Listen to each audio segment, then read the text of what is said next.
जय गुरुदेव। जय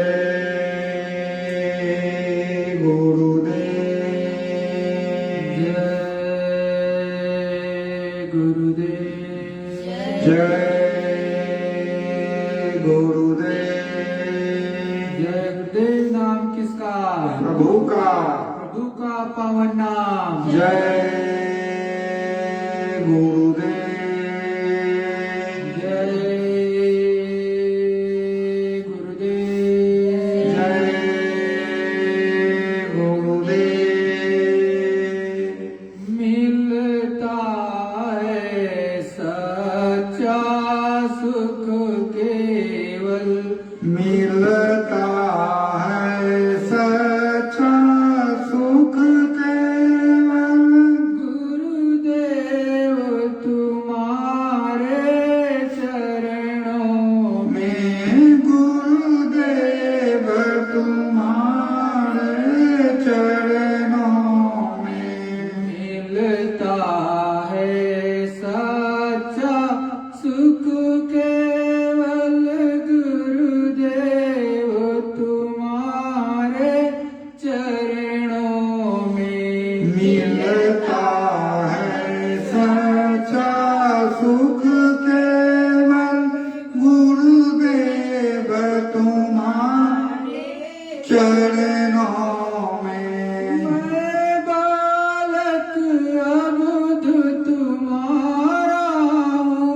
मैं बालक अबुध तुम्हारा हूँ। तुम समरथ पिता हमारे हो।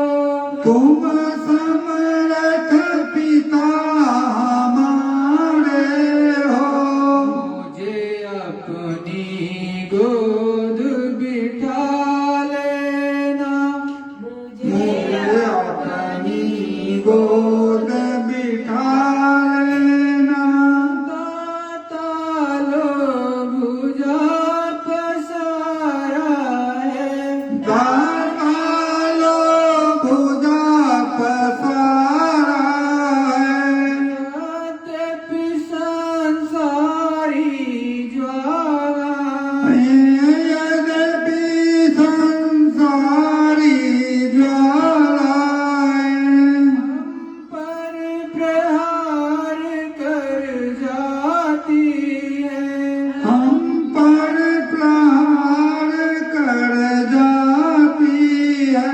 पर शीतल करती रहती है। पर शीतल करती रहती है। तेरी शीतल अमृत धारा है। तेरी शीतल अमृत धारा है।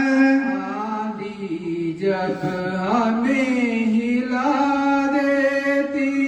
आंधी जब हमें हिला देती। ठंडी जब हमें कपा देती। ठंडी जब हमें कपा देती। मुस्कान तुम्हारे अधरों की। मुस्कान तुम्हारे अधरों की। दे जाती बड़ा सहारा है। दे जाती बड़ा सहारा है। इस मूर्ति माधुरी की झांकी। इस मूर्ति माधुरी की झांकी। यदि सदा मिला करती स्वामी। यदि सदा मिला करती स्वामी। सौभाग्य समझते हम अपना। सौभाग्य समझते हम अपना। कौतूहल एक तुम्हारा है। कौतूहल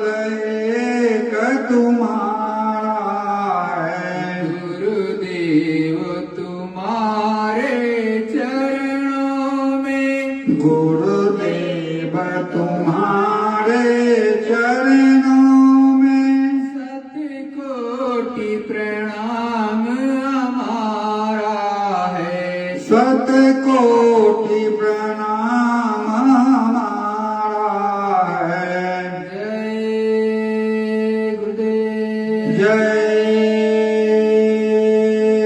गुरुदेव। अखंड रूप से विराजमान परम पूज्य स्वामी जी महाराज के चरणों में मेरा कोटि प्रणाम। यहाँ पर उपस्थित समस्त प्रेमी भाई बहनों से मेरा सादर जय गुरुदेव। ऑनलाइन देख रहे विश्व के कोने कोने से समस्त प्रेमियों से मेरा सादर जय गुरुदेव।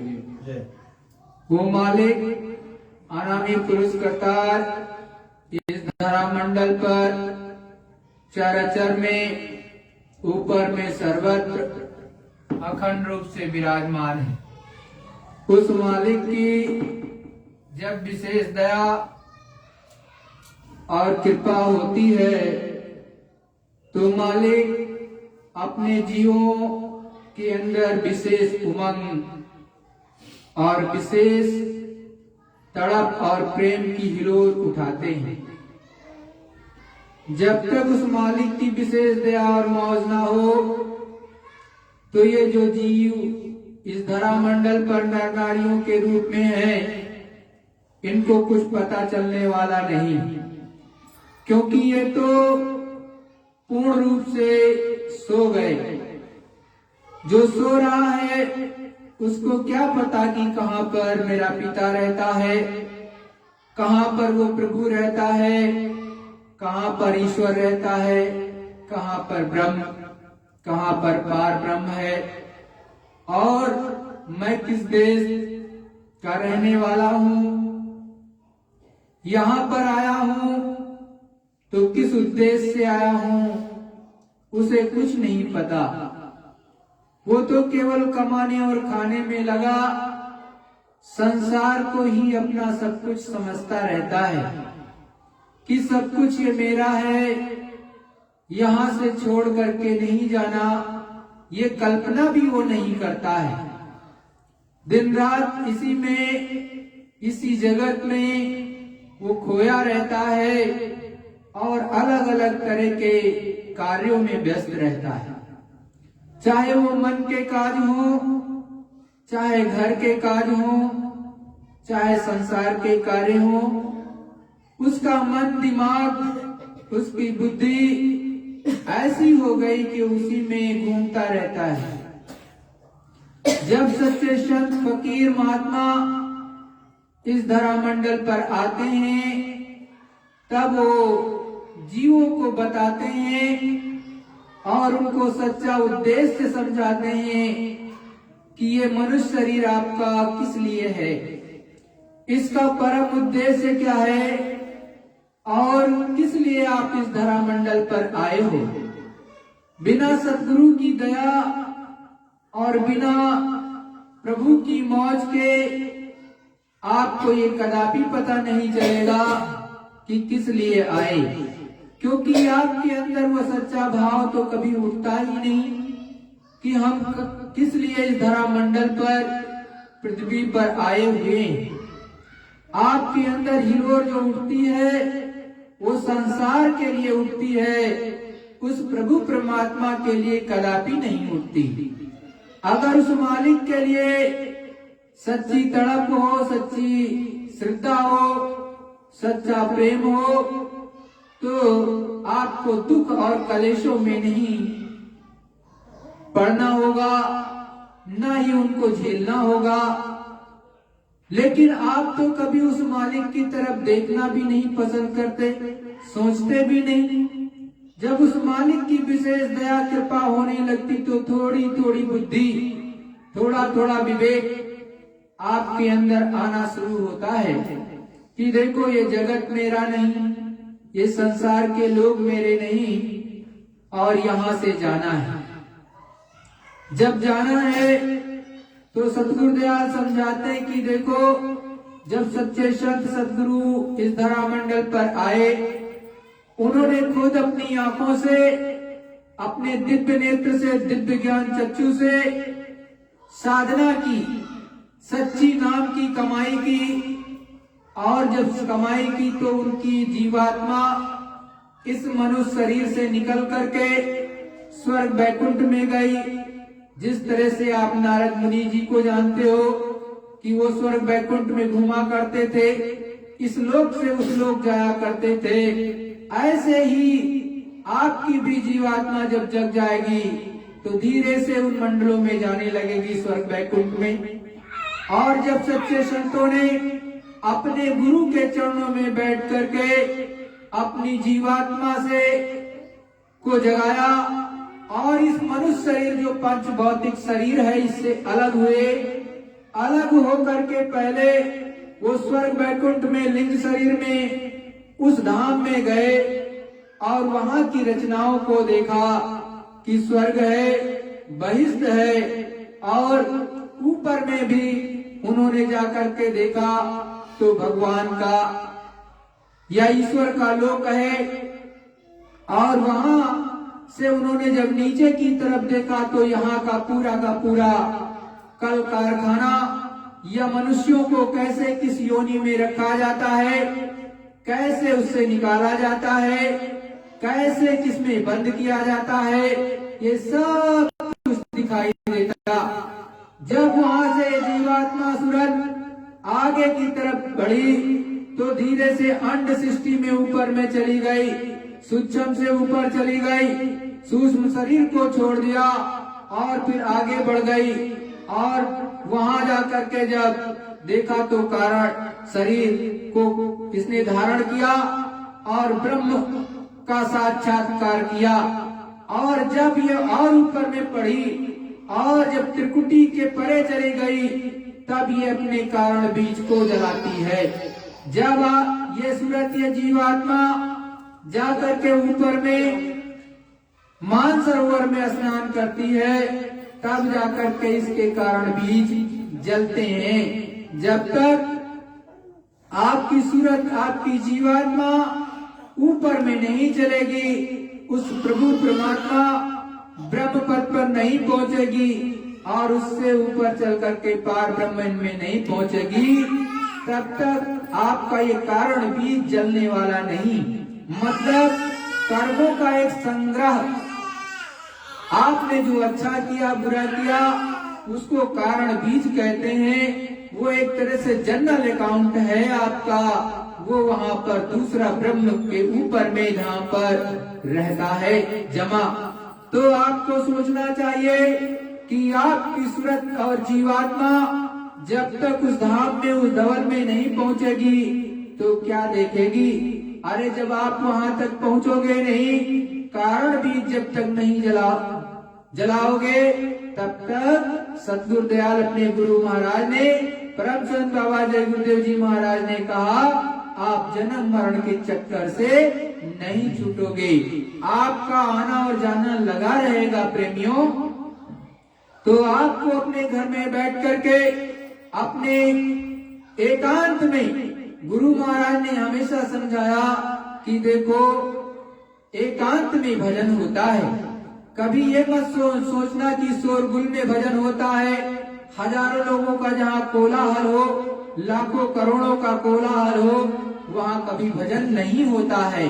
भजन एकांत में बैठ करके होता है। जिन संतों ने, जिन महात्माओं ने, जिन साधुओं ने, जिन्होंने अपनी इंद्रियों को साधा और साथ में उस प्रभु परमात्मा को प्राप्त किया, उन्होंने एकांत में बैठ करके प्राप्त किया है। आप सुनते होंगे बहुत अच्छे तपस्वी और महात्मा कन्नाओं में भजन करते। गुरु महाराज ने स्वयं कहा, जिनके अंदर भजन की लगन होती है, पहले लोग भूधरा बना लेते थे। भूधरा का मतलब 10 फीट 15 फीट जमीन को खोद दिया और कुएं के आकार का बना लिया और उसी में नीचे और ऊपर चढ़ने का रास्ता बना लिया। उसी में चुपचाप बैठ जाते थे, नीचे जाकर के ऊपर से कुछ रख देते थे कि कुछ पता न चले नीचे क्या, और उसी में बैठ करके चुपचाप भजन करते थे। आप सोचते हो कि भजन कोलाहल में होगा, कोलाहल में कदापि नहीं होगा। गुरु महाराज ने ये भी कहा कि देखो शरीर से इतनी ही मेहनत करो कि ये थके नहीं ज्यादा, मतलब कि आप थक करके चूर हो गए और शाम को आप भजन नहीं कर सकते, ध्यान नहीं कर सकते, तो फिर सब मिथ्या है। आपका पूरा का पूरा दिन चला गया, 24 घंटे, और आपने जी तोड़ करके मेहनत की इस शरीर से, और आपने बाद में क्या हुआ, बैठ गए। जब बैठे तो नींद आने लगी सुमिरन ध्यान भजन में, तो उससे फायदा ही क्या प्रेमियों, कि आपकी सूरत और जीवात्मा उस मालिक के चरणों में बैठ करके सच्ची पूजा भी नहीं कर सकती, सच्चा ध्यान नहीं कर सकती, सच्चा भजन नहीं कर सकती, तो उससे क्या फायदा प्रेमियों। अरे अपनी सूरत को, जीवात्मा को आपको जगाना पड़ेगा। किससे दया लेकर के, गुरु से। इसीलिए कहते हैं कि सतगुरु से दया की भीख मांगो और उनसे कहो कि हे सतगुरु दयाल, आप मुझ पर दया कर दीजिए। और जब आप उनसे दया की भीख मांगोगे, उनसे प्रार्थना करोगे, तो हर एक गुरु अपने शिष्य पर अवश्य ही जो उसके अंदर पावर और शक्ति होती है उसके अनुसार दया करता है। जो पूरा होता है अनामी पुरुष करतार से मिला होता है, सतपुरुष करतार से मिला होता है, नीचे में ईश्वर से भी मिला होता है, ब्रह्म से भी मिला होता है, पार ब्रह्म से भी मिला होता है, महाकाल पुरुष से भी मिला होता है, और ऊपर सतपुरुष करतार जो समस्त जीवात्माओं के मालिक हैं, पिता हैं, उनसे भी वो मिला होता है। तो गुरु के चरणों में आपको बैठ करके प्रार्थना करनी चाहिए कि हे सद्गुरु दयाल, हे मेरे मालिक, हे सद्गुरु मुझ पर दया कीजिए, मेरा सुमिरन, मेरा ध्यान, मेरा भजन बन जाए। अरे प्रेमियों, इसी जीवन काल में आपको त्रिकुटी धाम चढ़ना है। यदि त्रिकुटी धाम आप नहीं पहुंच पाए और त्रिकूट पर्वत पर ऊपर नहीं चढ़ पाए, और ऊपर में जब आप चढ़ोगे नहीं तो देखोगे क्या, और जब देखोगे नहीं तो आपको पता ही क्या। और कारण 20 की तो बहुत दूर की कौड़ी है, क्योंकि वो तो बहुत ऊपर में है। अरे वहां तक अपने गुरु से दया की भीख लेकर के चढ़ चलो, और नहीं तो आप इधर उधर की बातों में फंसे रहोगे तो कोई फायदा नहीं होगा। गुरु महाराज क्या कहते हैं कि देखो, पहली तो बात ये होती है कि गुरु की भक्ति करनी चाहिए। गुरु की भक्ति क्या होता है, जो सतगुरु कहे, जो गुरु कहे, उनके वचनों का पालन, उनकी आज्ञा का पालन ही गुरु भक्ति है। जब आप ये कर लोगे तो कहते हैं कि भाई अब अंदर में धसो, और सेवा कराते हैं। तो सेवा तो से बाहरी जो आपने कर्म किए होंगे वो मोटे बंधन, एक तरह से आपने किसी के साथ गलत कर दिया, कुछ भी किया तो मोटे बंधन कटते हैं प्रेमियों, और झीने बंधन जो होते हैं वो अंदर के नाम प्रताप से कटते हैं। नाम वो है जो कि आप सुमिरन ध्यान भजन के द्वारा करते हो उस समय, और जो धनी के का नाम आता है, जैसे पहले स्थान के धनी की जो भी कर्म है, वो पहले स्थान के धनी की आवाज को जब सुनोगे, उनकी एक एक वाणी को सुनोगे जो गुरु महाराज ने समझाया है, वो शब्द उतरने लगेगा, तब उनका के यहाँ का जो भी आपका कर्म कर्जा है तब कटता है। आप लोग इन चीजों को कभी ना तो सुनते हो, ना जानते हो, ना समझते हो, ना करते हो प्रेमियों। तो पहले स्थान का भी आपको दर्शन नहीं मिला, ना ही ब्रह्मवाणी आकाशवाणी सुनते हो, कलमा और आयतों को सुनते हो कि ब्रह्म के यहाँ से क्या आवाज आ रही है वही सुन ले। अरे भाई, गुरु महाराज ने कहा कि जब उसको सुनोगे ध्यान से और वो वाणी आने लगेगी, और वो भी कर्म कर्जा आपका वहाँ का खत्म हो जाएगा, और वो ब्रह्म जी प्रसन्न हो जाएंगे, तो आप सीधे यहीं से अपनी आवाज देंगे, उनकी वाणी को पकड़ लोगे, उनके शब्द को पकड़ लोगे और उनके देश में पहुंच जाओगे। अरे संतों और महात्माओं ने कहा, मैं देखन लाली गई, मैं भी हो गई लाल। अरे जब ऊपर में ब्रह्म की जो आवाज आ रही, उसको पकड़ लोगे तो सीधे ब्रह्म पद पर पहुंच जाओगे। उनका दर्शन दीदार सामने साक्षात्कार होने लगता है। और वो देश एकदम लाल है, वहाँ की हर चीज लाल है, इसीलिए कहते हैं कि एकदम सब लाल लाल है। मैं भी लाली देखने गई, मैं भी लाल हो गई। तो ये सूरत, ये जीवात्मा जब ऊपर में चलेगी तब उनका रूप देखेगी, तभी तो बखान करेगी, लेकिन चलेगी ही नहीं प्रेमियों। आप इधर उधर में लगे रहोगे तो कुछ होने वाला नहीं। अरे अपने गुरु महाराज परम संत बाबा जय गुरुदेव जी महाराज आज भी दे रहे, दोनों हाथ से लुटा रहे, लूटने वाले लूट रहे, और नहीं तो ऐसे कुछ नहीं मिलता है। अरे कोई चीनी चीनी कहे या कहे मिश्री होती है और कभी आपको खाने को ही न मिले तो आप उसका सच्चा स्वाद तो कभी नहीं जान पाओगे। केवल किताब में पढ़ने की चीज नहीं होती है, जिन्होंने भी पाया है उन्होंने ही बताया है, जिन्होंने पाया नहीं वो क्या बताएंगे प्रेमियों। अरे गोस्वामी जी ने बैठ करके इसी कलयुग में प्राप्त किया, और उन्होंने घट रामायण में, रामचरितमानस में, रामायण में उन्होंने साफ साफ अक्षरों में लिखा कि मैंने भी संतों की चरणों में बैठ करके उस प्रभु परमात्मा का दर्शन दीदार किया, और उनकी दया मेहर से मैंने उनको देखा, और अब उन्हीं की दया मेहर से मैं उनको चरण वंदना करके अब मैं आपको एक एक चीजें बताता हूँ कि कैसे मैंने उस प्रभु परमात्मा का दर्शन दीदार किया है, और मैं आपको सुनाता हूँ। अरे वही तो आप घरों घरों में पढ़ते हो, लेकिन समझते नहीं हो कि ये तो केवल किताब में उन्होंने पा करके लिखा है। तो हमको उनकी वाणी को समझ करके अंदर में उस प्रभु परमात्मा को अपने घट में, अपने पिया को खोज लेना चाहिए। हम आप केवल बाहर बाहर ढूंढते हैं कि हमको प्रभु यहाँ मिलेगा, परमात्मा वहाँ मिलेगा, ईश्वर वहाँ मिलेगा। हम आप चारों तरफ भागते हैं, लेकिन आपके अंदर से ही रास्ता गया है। आप जल के द्वारा अपनी शुद्धि करना चाहो तो कर लो, आपका शरीर है भाई, इस पर गंदगी लग गई तो जल से जो है स्नान कर लेते हैं, तो ये हमारे शरीर की शुद्धि हो जाती है, लेकिन अंतर आत्मा की कदापि नहीं होती है। क्योंकि जो मन है आपका लबार है, ये तो ऐसे नहीं मानेगा, ये तो नाम धुनी को सुनेगा, प्रभु परमात्मा की आवाज को जब सुनेगा तब ये चुप होता है। ये तो आनंद की खोज में लगातार दौड़ रहा है। सद्गुरु दयाल गुरु महाराज ने समझाया कि ये कभी जो है जिब्या पर बैठ करके खाने का स्वाद लेता है ये, और कभी आपका जब बहुत अच्छा संगीत सुनते हो तो कान पर बैठ करके आप उसको सुनता है, और जब वहाँ से रूखा फीका हो जाता है तो वहाँ से हट जाता है।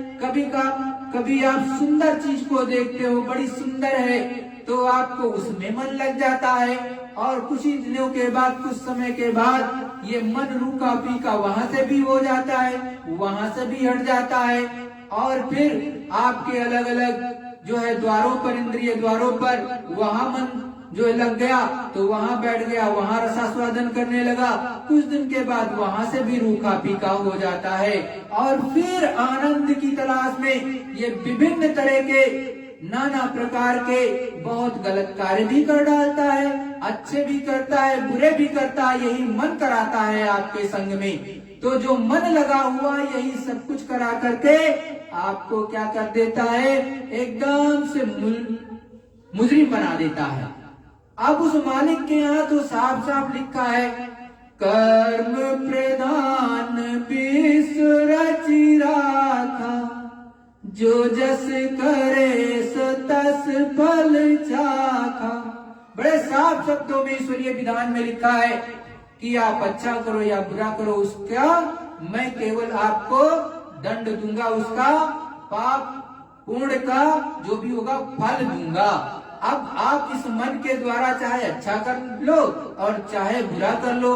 अगर आपका मन बहुत सात्विक होगा तो अच्छे काम कराएगा, लेकिन ये मन आपका बहुत गंदा है तो बुरे से बुरा कर्म कराएगा और नरकों में ढकेल देगा। प्रेमियों, तो संत महात्मा कहते हैं कि कि देखो गुरु के चरणों में बैठ करके उनसे जो है सद्बुद्धि ले लो, विवेक ले लो। आपका जब सात्विक हो जाएगा, मन सात्विक हो जाएगा, बुद्धि सात्विक हो जाएगा, विवेक आ जाएगा, तब आप सही को सही तरह से समझ सकोगे। और फिर सतगुरु दयाल जो गुरु महाराज हैं, वो सच्चा नाम भेद जो बताए हैं, उनकी दया से ये सूरज जीवात्मा ऊपर चलने लगती है। और जब ये पहले स्थान पर पहुंचती है, ईश्वर के धाम में ईश्वर का दर्शन करती है, तत्पश्चात ये जब उनके ऊपर थोड़ा सा पहुंचती है, तब वहां से जब ये नीचे पलट करके देखती है, तब देखती है कि ये जीवात्माएं कैसे निकाली जा रही, कैसे किस शरीर से निकाल करके दूसरे में बंद की जा रही, कैसे तीसरे में बंद की जा रही, कैसे चौथे में बंद की जा रही। एक ही जीवात्मा अलग अलग योनियों में बंद की जाती है। आप जो 84 लाख योनियां सुनते हो, और कितना दुख दर्द इसको होता है। कभी वो अंडज में रहती, कभी पिंडज में रहती, कभी वो उष्मज में रहती है, कभी स्थावर में रहती है। और वहां से भी ज्यादा विदारणीय इसको दर्द जो है, जब ये नरकों में रहती है तब इसको होती है।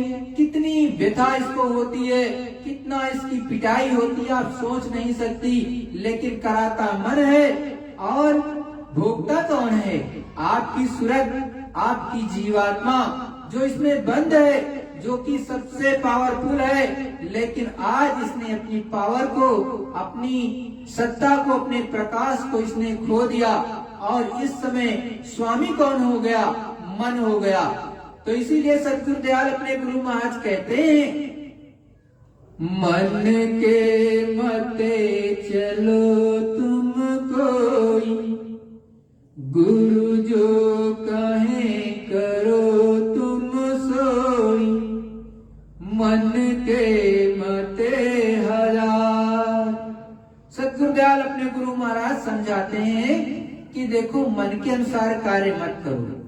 जो गुरु कहता है और जो सत्संग वचन में बताए जाते हैं, तो उस सत्संग वचनों को अपने अंदर उतारो, उसी के अनुसार जो गुरु ने बताया हो चलो। क्योंकि मन तो आपका क्षण क्षण पे बदल जाता है, कभी वो कुछ कहेगा, कभी कुछ कहेगा, तो इसके अनुसार मत चलो, नहीं तो सब आप बुरा कर डालोगे और बुरा करके फंस जाओगे। और जब आपको ये पता है कि एक केवल जो झूठ युधिष्ठिर जी ने बोला था, उसके कारण भी उनको पाप लगा था, तो आपको सोचना चाहिए था कि आपको कितना लगेगा। आप तो दिन रात करते हो। और आपको ये भी पता है कि रामावतार में राम जी ने बाली को ओट से मारा था, मतलब छिप करके मारा था, उसका वध किया था। और जब कृष्ण अवतार में वो फिर आए इस धरा मंडल पर, तो बहेलिया वही बाली बना और उन्होंने उनका प्राण लिया।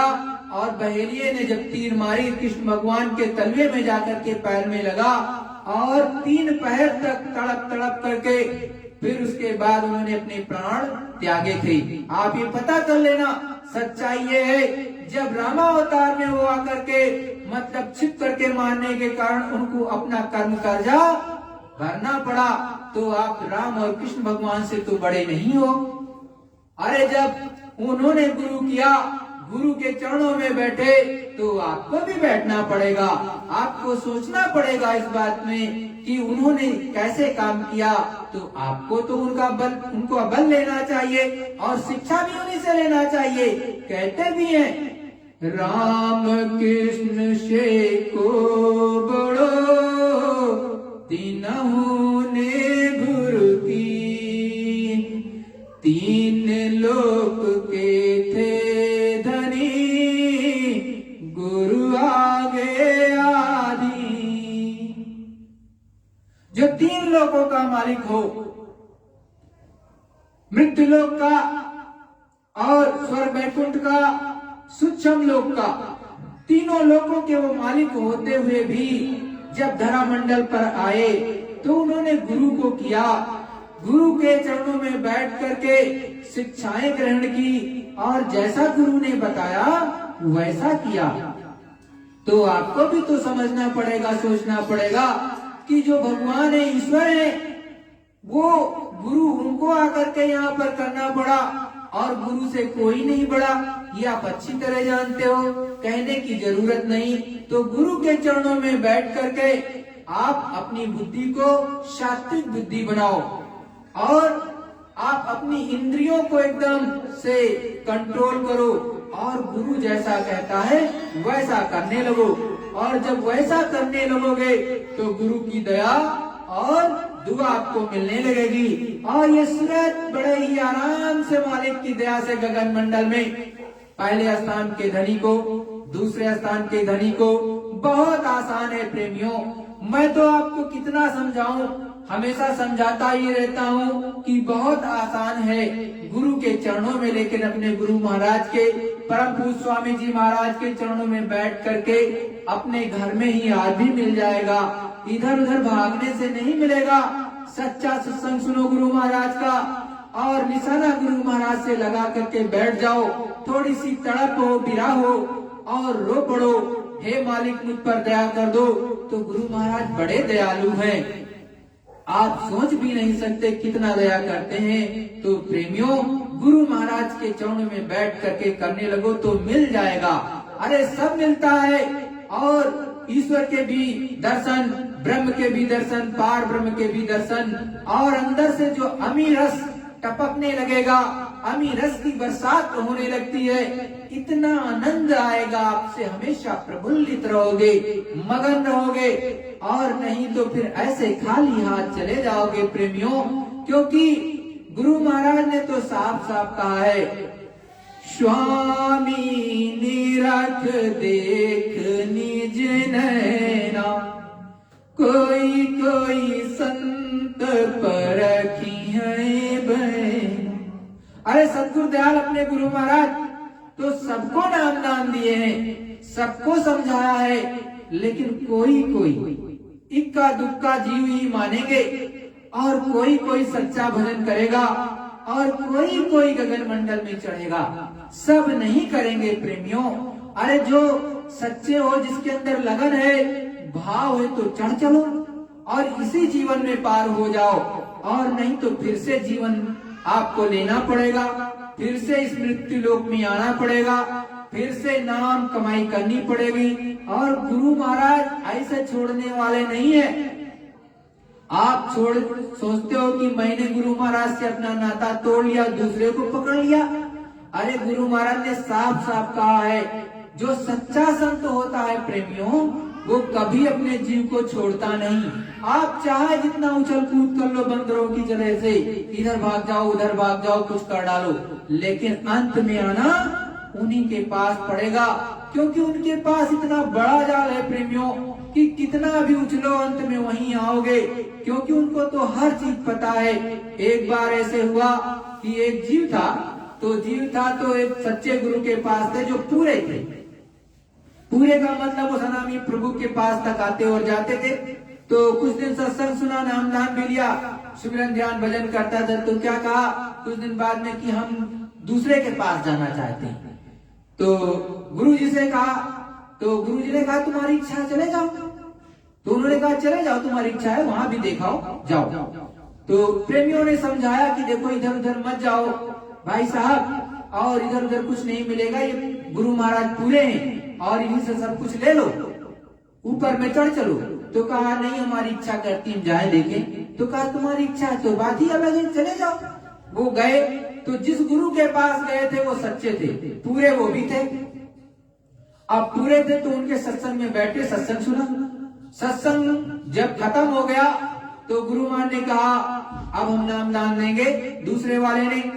तो अब क्या हुआ, जब कहा कि बैठ जाओ, सब लोग नाम दान के लिए तैयार हो जाओ, और उसके पहले उन्होंने फिर एक बात कहा कि देखो उनका नाम लेकर के जो सच्चे गुरु के पास से शिष्य गया था उनके पास, तो कहा तुम खड़े हो जाओ जरा। कहा देखो जहां से आप आए हो, जिस गुरु के पास से, वो पूरे और सच्चे हैं। आपको मैं पूरा नाम दान नहीं दूंगा क्योंकि वो पूरे हैं। तो जब आपको पूरा नाम दान मिल चुका और पूरे हैं तो उन्हीं के पास जाओ आप, उन्हीं से आप जो है उस प्रभु परमात्मा को प्राप्त कर लोगे। पुनः नामदान नहीं दिया जाता है। तो सच्चा महात्मा अगर कोई भी धरा मंडल पर होता है, जैसे कबीर साहब और उसी समय पर नानक साहब और उसी समय पर रविदास साहब, पता कर लेना उस समय पर 3-3 महात्मा एक समय में थे और कई 1 से 2 बार वो सभी लोग आपस में भी मिले। तो एक से कभी कभी मौलिक की मौज हो जाए तो 1 से अधिक भी महात्मा एक समय पर रहते हैं। लेकिन सच्चा जब होगा तो इसी तरह से वो करेगा, वो फिर से नामदान नहीं देता है। गुरु महाराज ने भी कहा कि देखो अब आपको नामदान मिल गया, आपका जब तक शरीर ये रहेगा इसी से काम आपका बन जाएगा और आपकी सूरत और जीवात्मा चढ़ती चली जाएगी। आपका जब गुरु जो सच्चा होता है, जब आपको नामदान देता है तो ये जो सूरत ये जीवात्मा बैठी है यहाँ पर, इसका सबसे पहले नाम से शब्द से गठबंधन करता है। उस जैसे नामदान देगा तो उसको इस डोरी को उस डोरी से बांध देता है। अब बांध दिया मतलब जोड़ दिया, और उसी समय से यहाँ पर तीसरे तिल पर, ज्ञान चक्षु पर, छठे चक्र पर गुरु की बैठक हमेशा हमेशा के लिए हो जाती है। गुरु महाराज कभी हटते नहीं। आप अच्छे से अच्छा करो, बुरे से बुरा करो, सब कुछ वो देखते रहेंगे। आपको याद भी कराएंगे एक तरह से ये बुरा कर्म है मत करो, लेकिन आप मन के वशीभूत होकर के कर देते हो। तो प्रेमियों गुरु महाराज इस तरह से काम करते। और जब गुरुद्वारे मतलब गुरुद्वारे का मतलब दूसरा धाम ऊपर में चलोगे तो गुरुद्वारा सच्चा वाला, वहाँ गुरु महाराज हमेशा विराजमान रहते। दूसरे धाम पर गुरुपद होता है। आप किसी से भी पूछो जो वहाँ तक की जानकारी रखता होगा बताएगा कि वहाँ पर गुरुपद है। गुरुपद पर गुरु महाराज हमेशा विराजमान रहते। जब भी आपकी इच्छा हो वहाँ पहुँचो और मिलो। लेकिन आप उधर नहीं चलोगे प्रेमियों तो कैसे काम बनेगा। और देखो गुरु महाराज ने कहा आप कोई ऐसा काम नहीं करते हो, खुले मंच से ये शब्द कहा है, आप कोई ऐसा काम नहीं करते हो कि फिर से आपको मनुष्य शरीर मिले। तो आप सोचो कि गुरु महाराज अपने मुखारबिंद से कह रहे कि आप कोई ऐसा काम नहीं करते हो कि पुनः आपको शरीर मिले। तो प्रेमियों अरे अभी ये मनुष्य शरीर मिला है, ये अमोलक शरीर मिला, इसी से काम कर लो। जय गुरुदेव। प्रेमियों गुरु महाराज के मुखारबिंद से निकली हुई एक एक वाणी को आप सुनो, क्योंकि ये तो हमने भी जो सुनाया वो गुरु महाराज के ही मुखारबिंद की बातें बताई, लेकिन उनका एक एक शब्द एक अलग बात होती है और वो बिरला कोई बता नहीं सकता जैसा सतगुरु दयाल बोलते हैं। तो उन शब्दों को आप सुनो। ये गुरु महाराज का सत्संग 2 जनवरी 2001 प्रातः काल का है। गुरु मोहे दीजै अपना नाम। जब जब महात्मा महापुरुष आते हैं तो ये यही कहते हैं कि जो कहा जाए उसको मानो। अगर आपने उनका कहना मान लिया तो गुरु का ध्यान सदा रहता है, यही उनका ध्यान है। और वचनों को नहीं माना तो गुरु का ध्यान कोई नहीं कर सकता। गुरु का ध्यान आप तभी कर सकोगे जब उनकी बात को मानोगे, तभी आपकी कमाई होगी, तभी अपनी सूरत को नाम के साथ जोड़ोगे। नाम जब सुनने को मिलने लगेगा तो उसमें रत और लय हो जाओ, तभी घर की तरफ चल दोगे। इतना काम तो करना ही है, बिना इसके कुछ होने वाला नहीं है।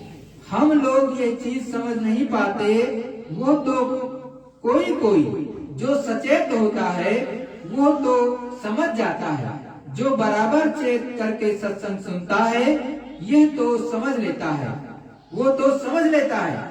कई लोग सत्संग तो सुनते नहीं और संसारी झंझटों में बेहाल रहते हैं, तो उसी में उनका ध्यान रहता है। उन्हीं झंझटों को दूर करने और कराने में रात और दिन लगे रहते हैं। जिस तरह से दया लेनी चाहिए वो आप नहीं ले पाते हो। ये झूठी चाह है, झूठा मोह है और झूठा लोभ है। आप थोड़ा इसको कम करोगे, हटोगे तो ये आचार है। आपको कोई राजपाट नहीं छोड़ना है, घर बार नहीं छोड़ना है, मन से थोड़ा सा हटो। कलयुग में नाम की कमाई करना बड़ी बहादुरी है। ऐसा बहुत कम लोग कर पाते हैं। जो करते हैं वो पा जाते हैं, जो करते हैं उनका रास्ता चल जाता है, यहाँ से निकल जाते हैं। जो सुनाया जाता है उस पर अमल करना चाहिए। स्वामी जी सुनाया करते थे कि देखो भाई, कोई लड़ाई झगड़ा होता हो तो पहले तो रोकने की कोशिश करो, जब ना माने तो ऊंचे चढ़ जाओ और डांट डपट दो। अगर भाग जाए तो ठीक, नहीं तो आप भाग जाओ, खुद चुपचाप चले जाओ, बात खत्म। स्वामी जी महाराज कहते थे कि युक्ति से काम लो, समझदारी से काम करो, बेवकूफ पागल बनकर काम मत करो। अच्छे बुरे कर्मों को जमा करके रखोगे तो उसी की प्रारब्ध बनती है, उन्हीं कर्मों का भोग आपको भोगना है। गुरु मोहे दीजय अपना धाम। सूरत द्वार पर बैठ करके दोनों आंखों के बीचों बीच बैठकर फरियाद करती है कि हे गुरुजी, आप जिस धाम के वासी हैं उसी धाम में हमको भी पहुंचा दीजिए। हम चलने को तैयार हैं, वो अपना धाम दीजिए, दिखाइए, पहुंचाइए। ऐसी दया और कृपा की भी सूरत गुरु से मांग रही है। पराये देश के सामान है, धन दौलत तो गुरु से इनको नहीं मांगना चाहिए। इनको लेकर करोगे क्या? ये जीवन तो थोड़े दिन का है। मैं तो निकाम भर्म बस रहता, तुम दयाल लो मोको था। मैं तो काम क्रोध लोभ मोह में फंसा हुआ हूँ। आप मुझे अपना धाम दे दीजिए। जिसकी आंख खुल गई, जिसकी दिव्य दृष्टि खुल गई है, वही ये प्रार्थना करता है और उसकी प्रार्थना कबूल हो जाती है। ना जानू क्या पाप कमाए, गहे न सूरत नाम। मुझसे न मालूम कौन कौन से अशुद्ध काम हो गए हों, कोई पाप बन गया हो तो जो यहाँ के नियम के विपरीत हो, तो सूरत उस अजर अमर नाम को नहीं पकड़ पाती है। आप हमको अजर अमर धाम दे दीजिए, तो वो तो सूरत के चढ़ने पर ही मिलेगा। जो सूरतें ऊपर चढ़ जाएंगी उन्हीं को अजर अमर धाम मिलेगा, बाकी किसी को मिलने वाला नहीं है। कैसे करूं जोर नहीं चाले, मन नहीं पावे दृढ़ विश्राम। सद्गुरुदयाल समझाते हुए कहते हैं, कोई ऐसी तरकीब समझ में नहीं आती, क्योंकि मन बराबर दौड़ता रहता है। इंद्रियों के घाट पर मन साथ देता ही नहीं है, मन में प्रतीत नहीं। ऐसी कृपा और दया कर दीजिए कि मेरा मन भजन में लग जाए, सूरत नाम के साथ जुड़कर चढ़ जाए। सूरत इसीलिए बता रही है कि कहीं फंस न जाए। हे सतगुरु अब दया विचार, मैं दुख में रहूं आठो जाम। आप तो दयालु हो, सूरत कहती है, आप तो दयालु हो, दया के सागर हैं। मैं तो दुख में रहती हूँ, मन भागता रहता है। सूरत नाम को नहीं पकड़ती है। आप जरा सी दया कर दीजिए तो मेरा मन भजन में लग जाएगा और सूरत नाम को पकड़कर पार हो जाएगी। मैं दिन रात दुखी रहती हूँ। ना श्रुत चढ़े न मन ठहरावे, शब्द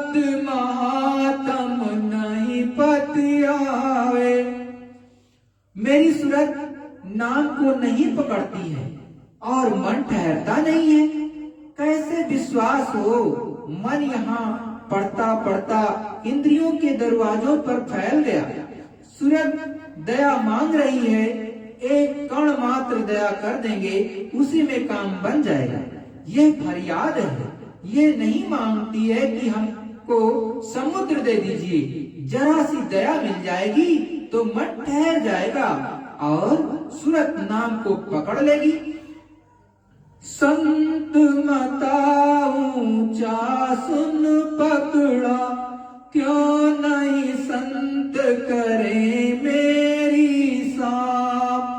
मैंने जो संत मत को पकड़ा है यह सबसे ऊंचा है, तो संत मेरी सहायता क्यों नहीं करते हैं? संत मते को लजावे, जो मेरा नहीं पूर्ण काम। संत मत को दाग लग जाएगा कि मैं फरियाद करती हूँ और मेरे ऊपर संतों ने कृपा नहीं की। हमको अपनी मर्यादा को तो रखना ही है। सूरत जब इतना रुदन करती है, चिल्लाती है और फरियाद करती है तो कृपा तो होगी, अवश्य होगी, जरूर होगी, क्योंकि कोई और मांग तो नहीं है, धाम में जाने की मांग है। अपनी मति ले करूं पुकारा, मौज तुम्हारी मैं नहीं जाऊं। मैंने अपनी सीमित बुद्धि से सोचा है और जो आपकी मौज हो सो कीजिएगा। हमको क्या मालूम कि आपकी क्या मौज है, हमारी तो छोटी सी बुद्धि है, उससे फरियाद की है। बार बार मैं विनय पुकारूं, जस जानो तस देव निज धाम। बार बार सूरत प्रार्थना करती है कि हे गुरु, हे सद्गुरु, जैसा आप चाहो वैसे ही कीजिए। पता नहीं मुझसे क्या गलती हो, क्या भूल हो गई हो, क्या पाप रखे हो, क्या पुण्य रखे हो, आपकी क्या मर्जी है, क्या नहीं है। हम तो विनय करते रहेंगे, प्रार्थना और पुकार करते रहेंगे। आपकी जो मर्जी हो सो कीजिएगा। सतगुरु पूरे कहे निज नामी, सतगुरु पूरे कहे निज नामी, दर्द क्यों चाहिए आराम। सतगुरु पूरे हैं और निज नाम उनके पास है। सतगुरु पूरे हैं और निज नाम उनके पास है। वे अमर धाम में आते और जाते हैं, संदेशा लेकर आए हैं। अब दर्द जिसको उठा है वो तो डॉक्टर से फरियाद करेगा ही कि हमको अच्छी सी से अच्छी दवा दे दीजिए जिससे दर्द ठीक हो जाए। अब ये असर होगा, ठीक होगा या बाद में खराब हो जाएगा। जिस सूरत को मालिक के धाम में जाने का दर्द उठा उसको आराम चाहिए। जिन्होंने गुरु के वचनों का पालन कर लिया वही फरियाद करते हैं। वो अंदर और बाहर इतनी चीख लगाते हैं कि मालिक को दया करनी ही पड़ती है, लेकिन बिल्कुल निष्कपट होकर के, कोई कपट किसी तरह का नहीं रहना चाहिए। भक्ति वही है जो वचन का पालन करे। वचन का जो पालन करता है वो हमेशा गुरु को याद करता है। वचन का पालन नहीं करेगा तो गुरु को याद नहीं करेगा। जय गुरुदेव। देखो बहुत गुरु चीज गुरु महाराज बताने जा रहे, वो भी आप थोड़ा सा जान लो। ये उस समय का वाक्य गुरु महाराज ने सुनाया है जब अपने गुरु महाराज दादा गुरु महाराज के साथ, मतलब अपने गुरु महाराज के संग में कहीं सत्संग के लिए गए थे। उस समय का प्रसंग गुरु महाराज ने आंखों देखी बताई है। रूढ़वादियों का महात्माओं के साथ भ्रम। उपदेश मतलब दादा गुरु महाराज उपदेश दे रहे, उपदेश देते वक्त स्वामी जी महाराज का जीवन याद आ गया, मतलब दादा गुरु महाराज का। महात्माओं से लोग बहुत डरते हैं, खासकर पंडित लोग रूढ़िवादी होते हैं। एक ग्राम में स्वामी जी महाराज के साथ था, वहां के आमवासी संतों की निंदा करते थे। रात्रि में ग्राम निवासी बुलाए गए और आपस में तय हुआ कि ग्राम का मुखिया महात्मा के पास जाकर ये पता लगाए कि महात्मा किस मत और सिद्धांत के हैं, जिससे हमारा धर्म नष्ट न हो। सरदार स्वामी जी महाराज के पास पहुंचा। 1.5 घंटा स्वामी जी महाराज से शंका समाधान किया। स्वामी जी महाराज की मोहित वाणी सुनकर सरदार मोहित हो गया और रोने लगा। बोला कि मुझे अपने चरणों में लगा लें, हम अज्ञानी जन्म जन्म के हैं, हमारे अभाव और तर्क पर आप अंतर्यामी ख्याल न करें, क्षमा करें, क्षमा करें। स्वामी जी महाराज को दया आ गई, मतलब दादा गुरु महाराज को, और संत मत का उपदेश दे दिया और पास बिठा करके, मतलब पास में बिठा करके अनुभव करा दिया, मतलब गगन मंडल में चढ़ा दिया, तुरंत उनको जोड़ दिया उस प्रभु परमात्मा से। जब उस सरदार ने अंतर में ज्योति प्रकाश का अनुभव किया, मतलब पहले स्थान के धनी का स्पष्ट अंतर में दर्शन कर लिया उसने, लप लप लप लप, इस तरह के प्रभु, इस तरह के जो है ईश्वर हैं, और अनुभव कर लिया। और साथ साथ आकाशवाणी मालूम हुई, मतलब जब उनकी आवाज जो है, जो आकाशवाणी, वो भी सुनाई देने लगी स्पष्ट। आकाशवाणी में ये अनुभव हुआ कि ये रास्ता पुरातन है, ये रास्ता पुरातन है, ये रास्ता पुरातन है और सनातन है। इसी रास्ते से योगी, योगेश्वर, साधु और संत आते हैं। तुम भी इसी रास्ते से, इन्हीं की कृपा से चले जाओ। उसने रामायण की चौपाई आज सत्य मानी और कहा उसका भेदभाव आज मालूम हुआ। देखो उस जीव को, मतलब जो सरदार था पूरे गांव का, जैसे मुखिया, पूरे गांव का एक मुखिया होता, सरपंच, उसको लोगों ने भेजा था कि भाई जाकर के गुरुजी से, जो महात्मा जी आए हैं, उनकी परीक्षा लेने के लिए, चेक करने के लिए, अपने दादा गुरु महाराज को चेक करो भाई, उनको जाकर के वो हमारा धर्म न नष्ट हो जाए, कहीं कुछ गड़बड़ न हो जाए। तो जबकि जब संतों की वाणी वो सुनने को मिली और दादा गुरु ने बिठाया, सच्चा नाम दान दिया और गगन मंडल में चढ़ा दिया ऊपर, सेकेंडों में। ऊपर में जब उसने ज्योति देखी और ऊपर में परम प्रकाश रूप दिन राती, तार में चाहिए न कछ दिया गिरत बाती। उस रूप को जब उसने देखा, आकाशवाणी शब्द को सुनने लगा कि इस तरह से घंटा और घड़ियाल बज रहे हैं ऊपर में, उस प्रभु की वाणी हो रही, तब एकदम से वो मोहित हो गया और मगन हो गया। और इसीलिए रामायण में लिखा है, गोस्वामी जी ने, घर घर में रामचरितमानस पढ़ी जाती है, उसी का उसने तब अनुभव किया कि सच्ची वाणी उन्होंने लिखी है। मंजन फल देखिए तत्काला, काक होई है पिक बकहु मराला। ये शब्द लिखा है, वहां ये नहीं कहा गया है कि वो बगुला और हंस कोयल की तरह से बोलने लगेगी, ऐसा कुछ नहीं है। अरे भाई ये जीवात्मा जिन पर न जाने कितनी गंदगी, न जाने कितना कलमल काई जमा है, ये जब संतों के चरणों में बैठी और उन्होंने मंजन फल रूपी नाम दान दिया, नाम दिया, और फिर उनके चरणों में बैठ करके उस प्रभु परमात्मा के पास पहुंची, ईश्वर का दर्शन किया, तब जाकर के उसने जाना।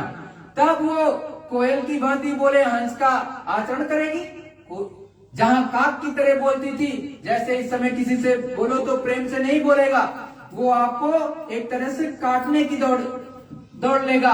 प्रेम की भाषा ही नहीं है, अहंकार है कि मेरे पास तो 10 मंजिला मकान है, मेरे पास तो अरबों खरबों बैंक बैलेंस है, मैं तो अरबपति हूँ, और मैं तो कम से कम फॉर्च्यूनर से चलता हूँ या मर्सिडीज से चलता हूँ, मुझसे बड़ा कौन है, ये उसके अंदर अकड़ होती है। जबकि उसको ये नहीं पता कि एक सेकंड में इस मर्सिडीज में या इस मकान में रहूंगा कि अभी राम नाम सत्य हो जाऊंगा, ये नहीं पता, लेकिन अकड़ इतनी है। तो संत महात्मा के जब चरणों में कोई बैठता है तब उसकी मुंह जो वाणी होती है एकदम मीठी हो जाती है, वो लड़ाई झगड़े के चक्कर में नहीं रहता। और इसीलिए गुरुमान ने कहा, दादा गुरुमान ने, कि भाई कोई आपको बहुत दबाना चाहे तो एक बार ऊंचे स्वर में बोलो, और मतलब कि फुफकारने वाली, काटो नहीं फुफकारो केवल, और वो अगर भाग जाए तो ठीक, और नहीं तुम खुद ही भाग जाओ। मतलब लड़ाई मत करना, साफ साफ मना किया, लड़ाई मत करना, क्योंकि लड़ाई में फंस गए तो भजन ध्यान सुमिरन छूट जाएगा, फिर नहीं होगा। इसलिए गुरु महाराज समझाते हैं कि कभी भी निंदक हो उसके पास नहीं बैठना चाहिए, जो चुगली करने वाला हो इधर उधर की बिल्कुल नहीं बैठना चाहिए, ऐसे व्यक्ति से संबंध नहीं रखना चाहिए, छोड़ देना चाहिए। साफ साफ गुरु महाराज कहते हैं, हर संत ने कहा है कि निंदक जो हो इधर उधर की करना, उसके बिल्कुल पास मत बैठो, क्योंकि वो अपना भी बाहर ला देगा तो आपके ऊपर भी ला देगा, सुनोगे तो कुछ ना कुछ भागीदार बनोगे। और निंदक जो चुगली करता है इधर से उधर, उसके पास भी मत बैठो, वो सबसे गिरे हुए होते हैं। तो देखो गुरु महाराज ने, दादा गुरु महाराज ने तुरंत ऊपर चढ़ा दिया सूरज जीवात्मा को, ऐसे ही सबको प्राप्त करना है। फिर गुरु महाराज कहते हैं, इसके बाद सरदार ग्राम में गया, सब लोग उसका इंतजार कर रहे थे। पहुंचने के साथ लोगों ने पूछा कि महात्मा की असलियत मालूम की? उसने मीठे स्वर में उत्तर देते हुए कहा कि आप खुद जाकर इम्तिहान ले लो। शोर मचा कि महात्मा ने सरदार पर अपना जादू कर दिया, अपना जादू कर दिया और उसकी बुद्धि फेर दी। वहां कोई मत जाना, वहां मत जाना। बहुत कहने पर कुछ लोग स्वामी जी महाराज के पास पहुंचे और पीठ के पीछे खड़े हुए, सामने नहीं, पीठ के पीछे खड़े हुए। सामने कोई नहीं आया। पीठ का दर्शन करके लोग अपने अपने घर खाली हाथ लौट गए।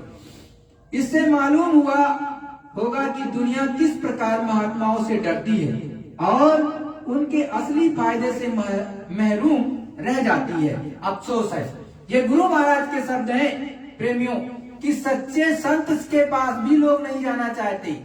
परीक्षा लेने किसी को भेजा था, उस पर दया कर दी और वो बदल गया, मतलब उनके गांव वालों के शब्दों में शब्द नहीं मिला, मतलब जैसा वो चाहते थे वैसा नहीं कहा, तो कहा अभी इसकी बुद्धि फेर दी, इस पर जादू टोना कर दिया, इसकी बुद्धि खराब हो गई, अब ये बेकार हो गया, अब उसके महात्मा के पास मत जाना। मतलब कि सच्ची चीज भी महात्मा से नहीं लेना चाहते, और अच्छे और सच्चे महात्माओं के पास जल्दी कोई नहीं जाता। जो भेष होते हैं अधिकतर लोग उनके पास जाते। सच ये है, क्योंकि सच्चे के पास में करोड़ों अरबों बहुत कम आया जाया करते हैं। गुरु महाराज ने भी देखो कितनी लीला खेली, 4-4, 5-5 किलोमीटर आप चले जाते, चारों तरफ आदमी ही आदमी, केवल सर सर दिखाई देता था, और ऐसी डमरू बजा दी कि इससे में कुछ नहीं, अब सब इधर उधर भाग रहे सच्चाई में, और मिल कहीं कुछ नहीं रहा। अरे भाई अपने अंदर है, यहीं पर है, मालिक से आज भी चल दया की भीख मांगो, मिलेगा, पक्का है, और मिलता है, इसका प्रमाण मैं देता हूँ, मिलता है, प्रतिदिन मिलता है, कुछ ना कुछ गुरु महाराज देते हैं। और लेकिन करोगे नहीं तो कैसे मिलेगा? भाई मीराज भाई ने भी तो कहा, ना मैं नहीं हरे ना मैं पिया, ना गुरु जी मेरे पास, मीरा ने गोविंद मिलो, जब संत मिला रहे दास। साफ साफ कहती ना मैं इसको इधर मिला ना उधर मिला, न नैयर न पियर, न हमको कहीं और मिला, तब मिला मुझको जब संत रैदास जी मिले, नाम दान दिया और मेरी सूरत को बिठा करके उन्होंने भी उनको चढ़ाया था, तब उनको पता ही हुआ कि सच्चे ये काशी गई थी पहले मीरा जी, और वहां पर अलग अलग लोगों से मिली। और जब मीरा जी संत रैदास जी के चरणों में बैठने लगी तो वहां के प्रकांड विद्वानों ने बहुत एक तरह से कहा कि नहीं वो सच्चे नहीं है। तो उन्होंने सभी प्रकांड विद्वानों को बुला करके और संत रैदास जी का एक तरह से परीक्षा लिवाई, भाई आपस में जो सबसे बड़ा होगा हम उसको मानेंगे, चलो यही कर लो। तो 3 पहर तक सभी विद्वानों ने वहां पर भगवत किया और उसका पाठ किया कि जो या एक प्रतिमा लगी थी कि वो हमारे पास आ जाए स्वयं चल करके। आप पता कर लेना, ये इतिहास है इतना, तो कि स्वयं चल करके चले। जिसके अंदर सच्ची भक्ति होगी उसके पास चली जाएगी, जिसके अंदर कपट की भक्ति होगी नहीं जाएगी। इस बात की ठहर गई। तो अब सबने 3 पैर तक का जो विद्वान, प्रकांड विद्वान बनते थे, उन्होंने भाई प्रयास किया, लेकिन वो भगवत करने के बाद में कीर्तन किया, जो भी पाठ किया, सब कुछ किया, लेकिन वो नहीं आई। तो फिर कुछ देर के बाद में जब उनकी बारी आई संत रैदास जी ने, तो बड़े ही प्रेम से उन्होंने कहा, हे माँ, अगर मेरी निष्कपट भक्ति हो तो मेरी गोदी में आकर के बैठ जा। वो अपने आप प्रतिमा वहां से चली और संत रैदास जी की गोदी में आकर के बैठ गई। इससे उन जो अपने को प्रकांड विद्वान कहते थे लेकिन थे नहीं, उनको और ज्यादा जलन हुई। तब संत रैदास जी के पीछे पड़ गए, तो उन्होंने वहां से वो छोड़ दिया और तब मेवाड़ चले गए थे। पता कर लेना एक इतिहास है। इसी तरह से कबीर साहब को नहीं रहने दिया, इसी तरह से पलटू साहब को जिंदा मार डाला। पता करो, ये सच्ची चीज है। भीखा साहब को गड़ासे से काट डाला। तो संतों महात्माओं के साथ अच्छा नहीं हुआ। आप जगजीवन साहब का नाम सुनते होंगे, उनके सगे भाई अंडा मांस मछली खाते थे, वो भी राजपूती घराने के थे और वो पहले सरदाहा नाम के गांव में रहते थे। सरयू नदी घाघरा के तट के किनारे है। और जब उनके घर वालों ने बहुत परेशान किया, उनके भाई ने, सगे भाई ने बहुत परेशान किया, तो उन्होंने श्राप दे दिया कि जाओ ये सरदाहा नरदाहा हो जाए। और उसके बाद वो छोड़ करके कोटवा चले आए। कोटवा नाम का एक स्थान है और बहुत बड़ा जंगल पहले था, वहां साधना उस जंगल में बैठ करके की। और जब उनको पूर्ण प्राप्ति हुई, तब चारों तरफ से लोग आने लगे। उनके बड़े बड़े बड़े मुगल बादशाह भी आए, ऐसा नहीं है कि ये नहीं गए, सब गए। और अन्य लोग भी आते थे। तो उन्होंने बहुत दया उतारी और बाद में वो जो नरदाहा कहा था, अपने गांव को श्राप दे दिया था, जिस गांव में पैदा हुए थे, और वो उसी सरयू में, घाघरा में समा गया पूरा का पूरा, कुछ नहीं बचा। तो संतों और महात्माओं से कभी टक्कर नहीं लेनी चाहिए। सच कहते हैं, मत सताओ गरीब को, वो रो देगा, जब सुनेगा उसका मालिक तुम्हें जड़ से खो देगा। सच्चे फकीरों को, सच्चे महात्माओं को, सच्चे साधुओं को किसी को एक शब्द नहीं कहना चाहिए। अगर वो चुप्पी साध गए तो 24 घंटे नहीं गुजरता है, 24 घंटे में आपका राम नाम सत्य हो जाता है। It is very clear. ये प्रत्यक्षम किम प्रमाणम की मैं बात बता रहा हूँ, सुनी सुनाई नहीं बता रहा हूँ। सच्चे भक्त को भी कोई अगर प्रताड़ित कर दे और वो अगर मालिक से एक शब्द भी कह दो या चुप रह गया, अगर उसको एक शब्द नहीं बोला, तो निश्चित है वो उसका कल्याण हो जाएगा, उस पर भी कुछ नहीं होगा कर सकता। चाहे अंड कंड ब्रह्मांड की कोई शक्ति चाहे कि रोक ले, वो नहीं बचा सकती। ऐसा होता है। इसीलिए कहते हैं कि सच्चे महात्माओं से, सच्चे भक्तों से कभी नहीं बैर करना चाहिए। हमेशा एकदम विनम्र होकर के काम कर लेना चाहिए संसार में। देखो देखो प्रेमियों, गुरु महाराज ने जो सत्संग सुना एकदम अद्भुत और उस मालिक से मिलने वाला। जितना इसको अपने अंदर उतारोगे उतनी जल्दी काम बनता है। ऊपर की चीजें प्राप्त करना बहुत आसान है, कलयुग में सबसे आसान है। केवल इधर से, जैसे ये गुरु महाराज की पत्रिका शाखा अमर संदेश मैंने इधर से उधर रखी, इतनी देर लगती, इससे ज्यादा नहीं लगती। इतने में दिव्य दृष्टि खुलती है। हकीकत में जब भी देखोगे, कभी भी आपकी खुले, आप सबके लिए मैं कहता हूँ, किसी के लिए अपने लिए नहीं कहता, सबके लिए कहता हूँ, इतना ही समय लगता है। उनको खोलने में कितनी देर लगी? भाई पर्दा है, पर्दे को ऐसे कर दिया बस, तभी दिखाई देने लगेगा। भाई हमारे अंदर इतनी करुण पुकार होनी चाहिए। भाई गुरु महाराज ने अभी इसी में सत्संग में कहा कि आपके अंदर इतनी करुण पुकार होनी चाहिए कि मालिक एकदम से खोलने पे मजबूर हो जाए। तो जैसे मजबूर हुआ नहीं वैसे खोल देगा। लेकिन आपकी ऐसी करुण पुकार होती नहीं, केवल संसार मांगते हो। गुरु महाराज यही तो कहते हैं, संसार मांगते हो कि सब मेरा हो जाए, संसार ही मांगते हो। उस मालिक को कौन मांगता है? कोई नहीं जाता है, सब जाते हैं। अभी कहीं जाएंगे कि हम यहाँ पे डुबकी मार लें, अरे हमारे सारे पाप धुल जाए। अरे पाप करते हैं क्यों? पाप करते हैं क्यों? और फिर जब कहीं पर आपने डुबकी भी मार ली, चाहे जहां पर, तो संकल्प लेना चाहिए कि मैं सदा गुरु मान्य 1996 के बाद 1997 फरवरी के अंत में 25 फरवरी से के आसपास से लेकर के 6 मार्च तक का महामानव कुंभ का आयोजन किया, कुंभ के जस्ट बाद में। और उसमें अपार जो है शिष्य आए, पूरे के पूरे। सबसे पहले गुरु मानने का ये गंगा माँ है, इसमें जाकर के स्नान कर लो और गंगा माँ से ये प्रतिज्ञा करना कि मैं माँ आपकी गोदी में नहा रहा हूँ, आपके चरणों में बैठ के नहा रहा हूँ, मैं हमेशा शुद्ध शाकाहारी रहूंगी, अंडा मांस मछली नहीं खाऊंगा, शराब नहीं पीऊंगा, और ये व्रत धारण करके वापस आना और फिर इस सत्संग रूपी गंगा में नहाओ, इससे तब प्रभु प्राप्ति होगी। लेकिन आप कहीं पर भी जाते हो, स्नान करते हो, हर एक मतलब देवस्थान पर जाते हो, तो आपको सबको ये अपने अंदर भाव लाना चाहिए कि हम शुद्ध शाकाहारी रहेंगे।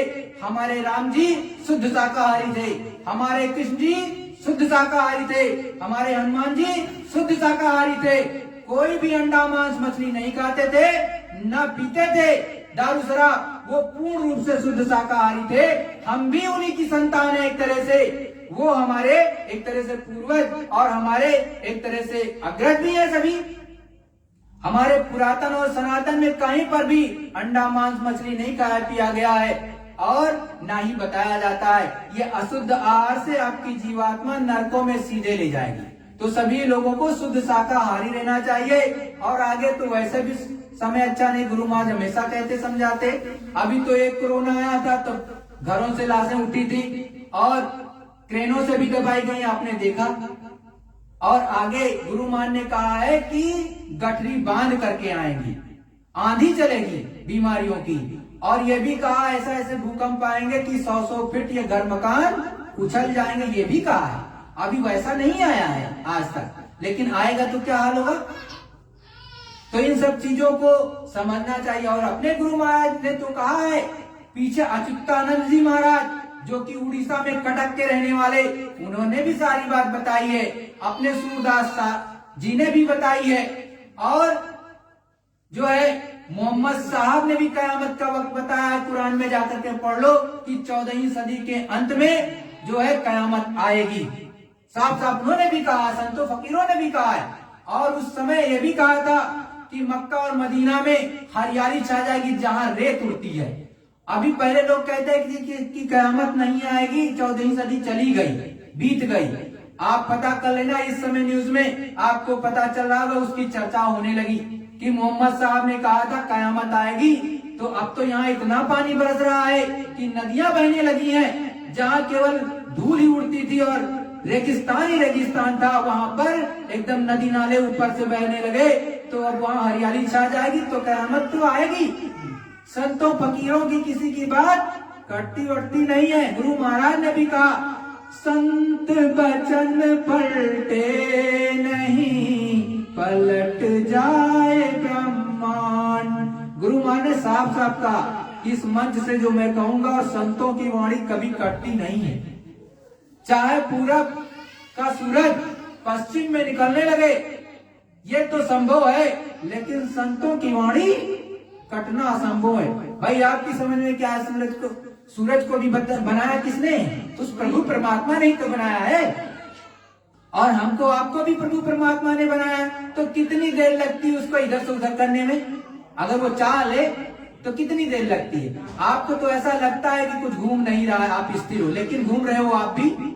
सच्चाई यही है। साइंटिस्ट तो बहुत बाद में बताए कि घूम रहा है ऐसा, जबकि गुरु महाराज ने कहा ऐसे झूला पड़ा, ऐसे गन गन गन गन सा घूम रहा है, ऐसे चक्का लगा, जैसे झूला नहीं होता ऐसे हिंडोलना, ऐसे आप धुरी पे बैठ जाओ तो नीचे दिखाई देगा कि कैसे हो रहा है। लेकिन धुरी पर जब तक नहीं बैठोगे, मतलब ये सूरत, ये जीवात्मा आपकी जब वहां पर ऊपर में पहुंचे और धुरी पे बैठ जाए जा करके, जहां से धुरा नाच रहा है उसी पे बैठ जाओ, तो देखो ये कैसे चक्कर काट रहा है, ऐसे सब गोल गोल घूम रहा है।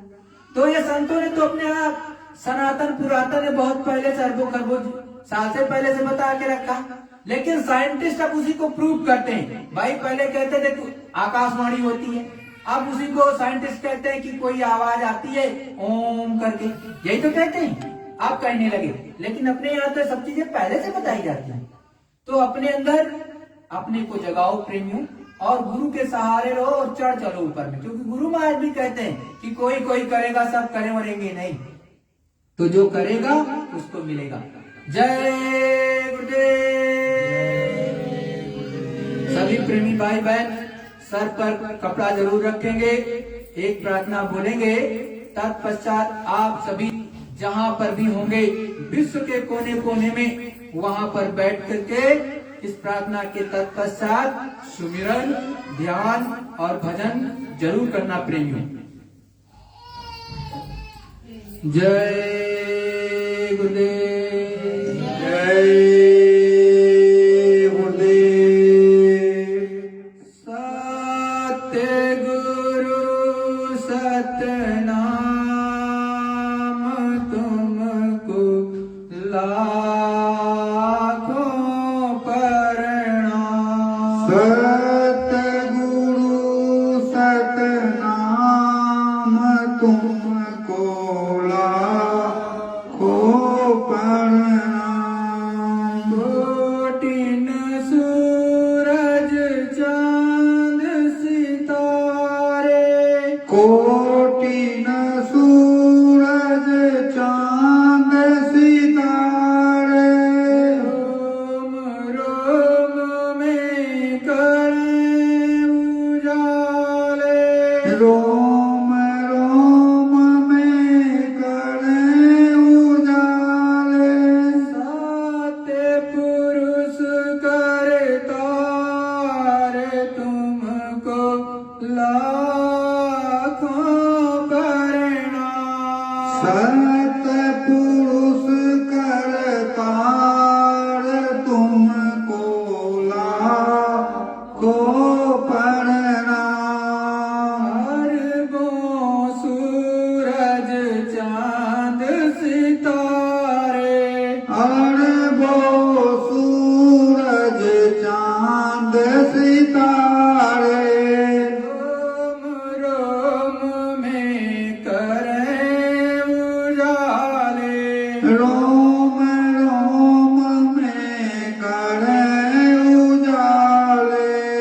अलख पुरुष करतार तुमको लाखों प्रणाम। अलख पुरुष करतार तुमको लाखों प्रणाम। अरबों सूरज चांद सितारे, अरबों सूरज चांद सितारे, रोम रोम में करें उजाले, रोम रोम में करें उजाले। आगम पुरुष करतार तुमको लाखों प्रणाम। अगम पुरुष करतार तुमको लाखों प्रणाम। नील नील शशि भानु अवतारे, नील नील शशि भानो तारे, रोम रोम में करें उजाले, रोम रोम में करें उजाले। अनामी पुरुष करतार तुमको लाखों प्रणाम। अनामी पुरुष करतार तुमको लाखों प्रणाम। सत्य गुरु सतनाम तुमको लाखों प्रणाम। सतगुरु सतनाम तुमको लाखों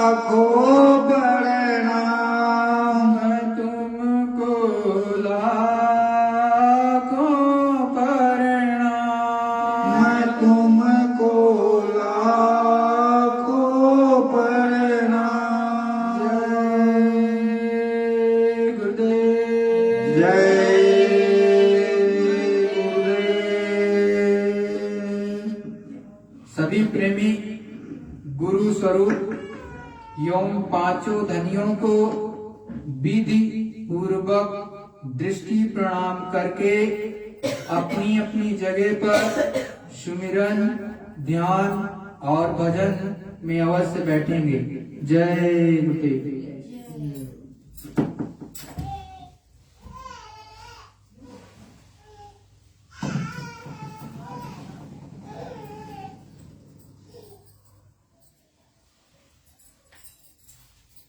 माला ना हो किसी के पास तो दे दो।